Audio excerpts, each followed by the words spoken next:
बिस्मिल्लाहिर्रहमानिर्रहीम। आज का हमारा उन्वान है नवाब मोहसिनुल मुल्क, इसका खुलासा और सबक के अहम नुकात। सबक पढ़ने के बाद जो अहम नुकात इसके सामने आते हैं वो ये हैं। मुख्तलिफ सफ़ात की हामिल शख्सियत। मुख्तलिफ सफ़ात कौन कौन सी थी उनके अंदर?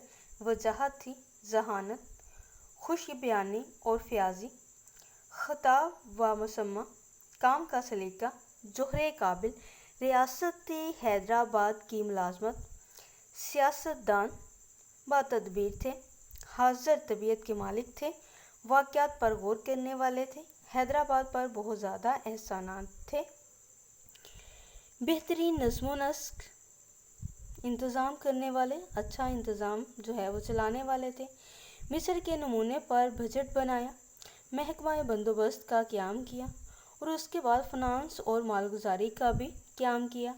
हैदराबाद की हर दिल अजीज़ के शख्सियत ऐसी शख्सियत थे कि हर दिल को पसंद थी, दिल को मोह लेते थे लोगों के। खुशामदी तबके का किरदार। मुनसिफ से महरूमी के बाद मुकाम का तयन। आपकी रुखसती पर हर आंख जो है वो अश्क बार थी। जब आप हैदराबाद से रुखसत हो रहे थे, हर छोटा बड़ा जो है वो ज़ारो कुतार रो रहा था। नवाब साहब के ज़माने में मुसलमानों का मजहबी जज्बा बहुत बड़ा हुआ था, मज़हब से शदीद लगाव। नवाब साहब की तसनीफ़ में मजहबी रुझान, बेहतरीन मुकर्रर, आवाज़ में शेरीनी, मिठास, जहानत और लियाकत, कायल करने की सलाहियत, बदरुद्दीन तैयब जी की हमायत भी हासिल कर ली थी। नवाब साहब की खुश बयानी, आपकी ज़राफ़त नगारी का जादू, दरहम बरहम जलसों को कंट्रोल करने की सलाहियत, दूसरों से काम लेने का सलीका, मुतहतों से मेहर अमेज़ मोहब्बत अफजाई।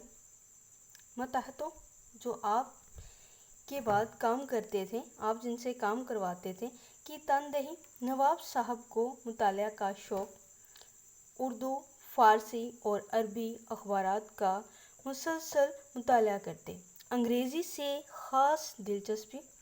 सर सैयद के आखिरी ज़माने से उर्दू की मुखालफत का आगाज़ हो जाता है।